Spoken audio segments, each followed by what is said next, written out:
Hi, welcome to episode 4 of the Whisky series. I'm Francesca. I have decided to focus not on a Scotch whiskey region, but rather on a type of Scotch whiskey, which is blended Scotch.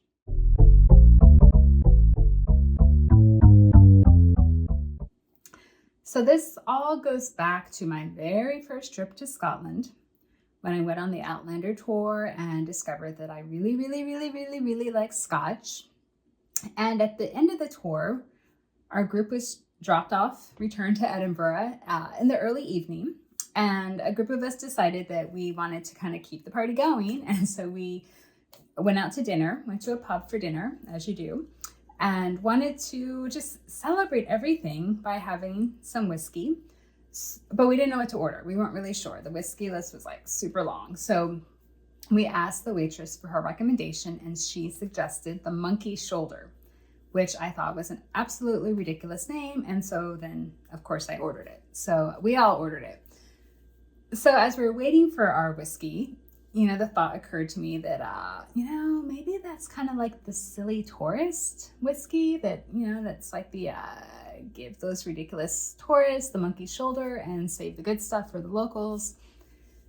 I wasn't sure what to expect, but when it came, I liked it. It was really good. It was delicious. And in fact, when I went home, the first bottle of Scotch that I purchased was Monkey Shoulder. I saw it at the store and I just thought, well, this is appropriate. I'm getting ready to watch the next season of Outlander so I can enjoy these two together and think back upon this great trip that I had. So I bought it, enjoyed it.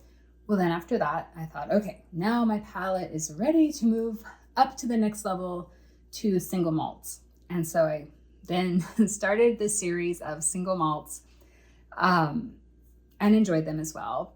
But something happened.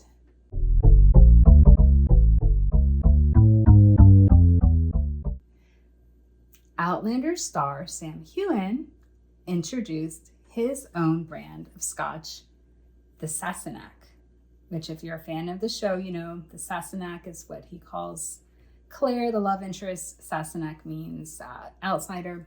Anyway, so Sam came out with the Scotch. I thought, okay, yeah. Another celebrity putting their name on, spirits, wine, whatever. I've had some, they're better than others. I didn't actually even think too much of it until I saw that it was like winning a fair amount of awards. Even on the box, it showcases the awards that it's won. So that piqued my curiosity in deciding to do an episode on blended Scotch. I just thought, since it was because of Outlander that I ended up in Scotland in the first place and discovered that I really like Scotch. So I thought perhaps let's go ahead and dedicate this episode to blended Scotch and to Sam Scotch, the Sassenach.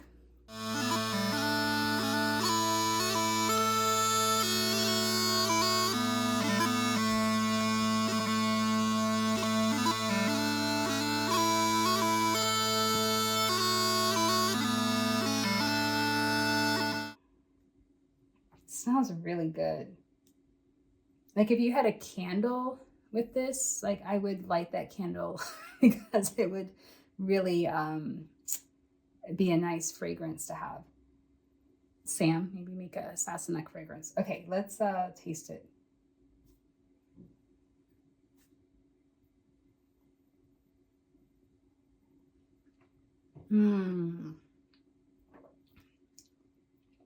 Ooh, yeah, that is good stuff. I like it. It's really delicious. It's not, I would say, like, it's not, I talked about like the Lagavulin, like when you're outside working and it's cold. Like this is more, I've been inside all day. I've been inside all day and I'm ready to treat myself to a little something. This would be a good Scotch for that.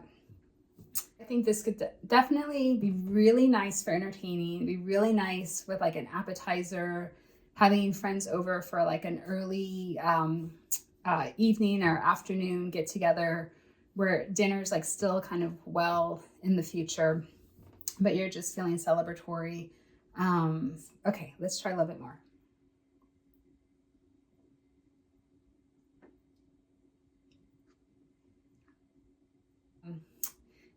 you know, part of what I enjoy about Scotch, one of the many things, is that warming sensation. And I think that's why for me, it's always been kind of a cold weather drink because it warms you up. This is not quite that intense with the warming. Like I can still feel it in my throat, not as much on my chest. I know with some of the others, it definitely has like sat there warming my chest. This is not having that effect. So I think this could go into like even a lighter, warmer weather season for me.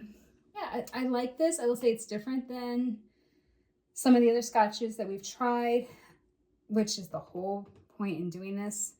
I mean, this is what I enjoy the most about Scotch, is that the more you sit with it, the more it reveals about itself. You know, it's not kind of like a, here's everything about me in one sip. It's like something you have to really get to know it and sit with it for a while. Actually, I will say, like, speaking of blends, I think that blended Scotch makes me think a lot about Edinburgh. This is the memory that's coming forward. It's certainly the memory of, wait, forgot the rule, have a sip.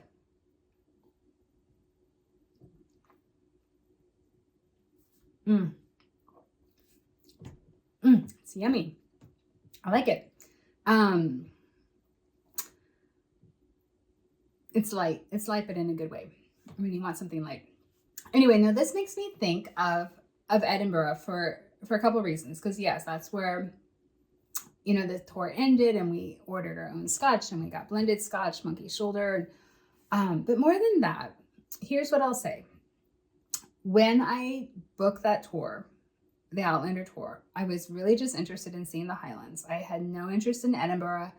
I had seen pictures of it, you know, online, and I actually have this really distinct impression of, or this distinct memory of way back when Craig Ferguson was still hosting the Late Late Show, and he did a series of episodes. I think it was like a week in Edinburgh, and everything he showed from the city, like everything was very dark. It was dark and old, and I just thought, I was like, you know, I don't think I have any interest in Edinburgh. It just looks dark. It looks old. I just want to see the Highlands. So for me, it wasn't anything. The tour started there and it ended there. I was flying in and out.